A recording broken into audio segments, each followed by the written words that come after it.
what about services? How do these date of supply principles work when we're talking about something intangible? Good question. Services definitely have their own set of rules and considerations, but we'll dive into all of that after a quick break. Stay tuned, everyone. All right, so let's jump into the world of services. Now, things can get a little more abstract here when we're talking about the date of supply. Yeah, no more physical goods to hand over, right? Exactly.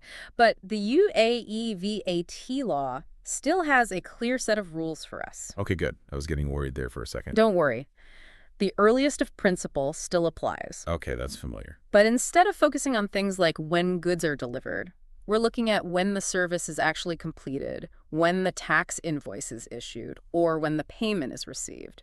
So it's the same principle, just adapted for services. Exactly. Makes sense, right?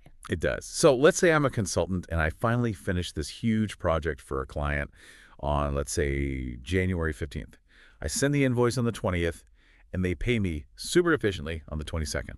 What's the date of supply in this case? Okay, so we've got the service completed on January 15th, invoice sent on the 20th, and payment received on the 22nd. Remembering our earliest of rule, the VAT liability kicks in on. January 15th, right, when the project was done.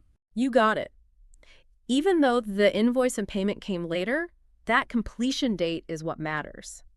So even if I procrastinate on sending that invoice, the VAT clock starts ticking as soon as the work is done.